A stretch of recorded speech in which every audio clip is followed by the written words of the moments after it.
All right, all right, all right. Here we go. Math 8. We've got lesson 4-7, dilations, day 2. All right, so we know what a dilation now is. We know that it is a kind of a multiplier that's going to either make your preimage bigger as an enlargement or make it smaller. They are not rigid motions. They do not create congruent shapes. They make similar shapes, which means that the angles will be congruent, but the sides will only be proportional. All right, here we go. So here we've got square A has been dilated by a scale factor of 4. That means it is 4 times bigger. So A is made 4 times bigger to make B. So the side lengths. Attention students. Kaylee, Seriously? Crosscup, please come to the front office. Kaylee, Crosscup, please come to the front office. Thank you. All right, so we got square A, we've got square B, and we've got our scale factor. We know that our scale factor is 4. Now the side lengths of square A are 12 inches. So it's a square, all the sides are 12, right? So if the scale factor is 4, we are going to take square A, multiply it by 4, and that will create square B's side length. So we would get 48 inches for the side lengths of square B. This is a scale factor of 4, which means this is getting 4 times bigger. So I take square A, I multiply by 4, I get 48. Triangle ABC has been dilated by a scale factor of 1/3. Ooh, fancy.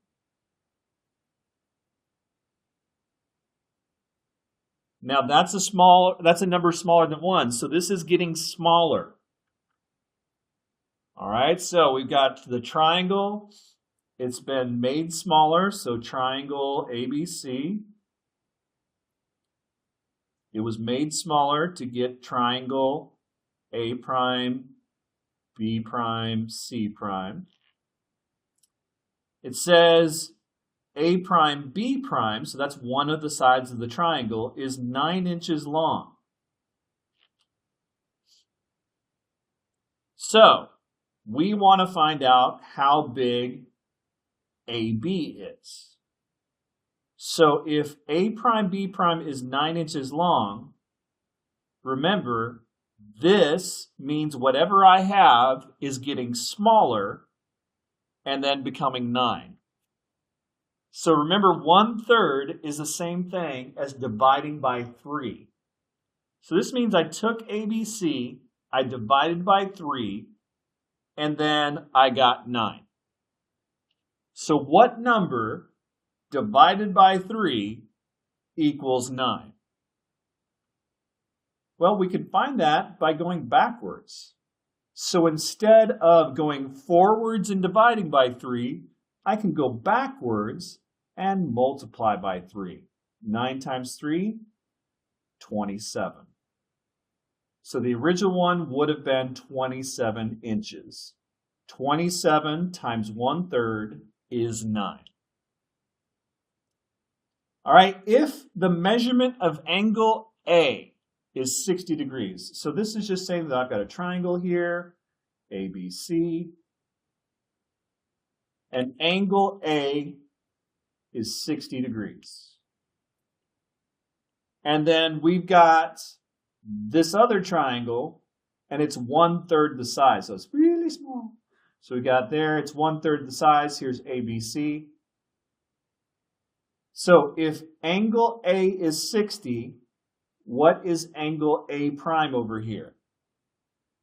So it's 60. This is 1/3 the size. Don't be fooled. The answer is the measurement of angle A prime would still be 60 degrees. Remember, your dilations create similar shapes. The angles are the same. So angle A is congruent to angle A prime. They have the same measurement.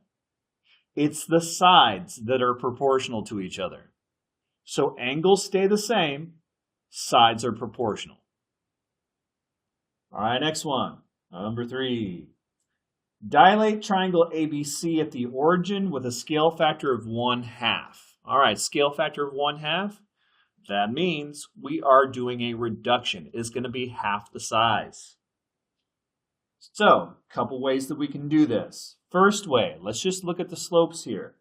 This one goes up 6 over 4. I want half of that. So I would go up 3 over 2. This would be my new point for point B prime. And we can double check it just to make sure. Wait a minute. I put the point in the wrong spot. You're supposed to tell me. We're supposed to go up 3 over 2. Wow. I've got problems. All right, so this went up 6 over 4. This goes up 3 over 2. What am I doing? Oh, I need a break. All right, so we can double check. See why double checking is helpful? Because you can make silly errors like that and mess up your triangle. So, yes, this looks right because B prime and B are on the same line to the point of dilation.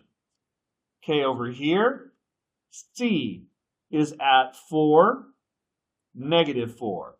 If I go half of that distance, that means I would go 2, -2. Because my scale factor is 1/2, this is where C prime should show up at. We double check just to make sure that they're all in line with the point of dilation. And what do you know, they are, because I did it correctly this time. Sweet. So next one. This goes down 6, backwards 2. So I'm going to go down 3, backwards 1. I'm doing half the slope.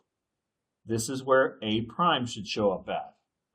We double check, make sure that it's making a straight line to the point of dilation. Yeah, it is. Everything's right in the world. We have our new shape now. We've got A prime, C prime right here.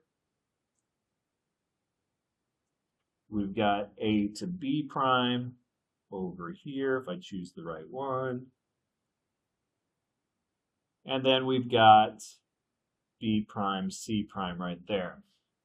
So there's our new shape out over here. Now we can double check to see if we did this right, because remember, B to C should be twice as big as B prime to C prime, because we cut this one in half to get this one. So you can count it out, 6, 7, 8, 9, 10. So from B to C, that's 10.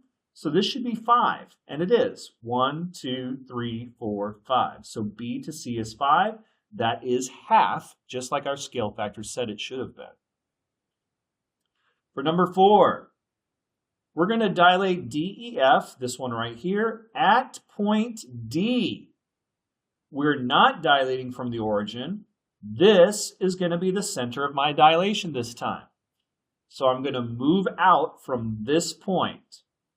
So E is going to show up somewhere over here. D is going to go this way, and then F will show up out here somewhere. Okay, we want a scale factor of 4 this time. So it's going to be 4 times as big. All right. Do a different color this time. So 1, 2. That's a distance of 2. This is a scale factor of 4. So it should be 4 times as big. So instead of 2, we should get 8. Start from the point of dilation. 1, 2, 3, 4, 5, 6, 7, 8. This is E prime. Okay, so over here, to get to F, we go down 1 over 1. And remember what we're going to do? We're going to do it times 4. So instead of going down 1, right 1, we're going to go down 1, 2, 3, 4, and right 1, 2, 3, 4. There's our new spot there. This should be F prime. Let's see if we did it correctly.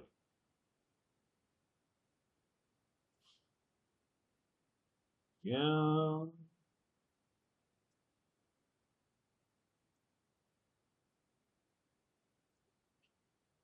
All right, there we've got e to f. F prime to e prime should be 4 times as big. D to e is 4. D to e prime is 8. That is 4 times as big. Now remember, the angles are congruent though. So E and E have the same angles. F and F have the same angles. All right, last one. This one says find the scale factor for the dilation. So looking at this one, remember it's the copy or the image over the pre-image for our scale factor.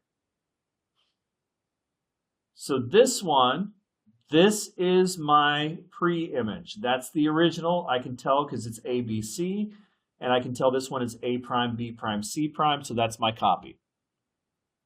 So none of these are super easy to count. Like on that previous problem up here, I could count straight up and down. These ones all have slopes. So let's compare the slopes. This one goes over 1 and up 2. So over 1, up 2, that's how we get to A from the origin. Over 1, up 2. To get to A prime, we go over 1, 2, 3, up 1, 2, 3, 4, 5, 6. So from here to here, instead of going over 1, up 2, we're going over 3, up 6. Can you see the difference now? This is 6, this is 2, 6 over 2, scale factor is 3. We can even do the side lengths here, 1 compared to 3, so image was 3, this was 1, we're still getting a scale factor of 3. So this one, the scale factor would be 3. It's tripling in size. All right, this one, you can tell that it's being dilated from the origin because you can draw a line through the point of dilation and the image and pre-image points. So we want to find out how much bigger it is. Now this one's kind of nice because I have side lengths that I can just count out. We could do the slope like we did on this previous one, but it might be just easier here if I counted out the distances. This is my pre-image. This is the image because of the prime notation here. So this is getting smaller, so I should have a fraction smaller than 1.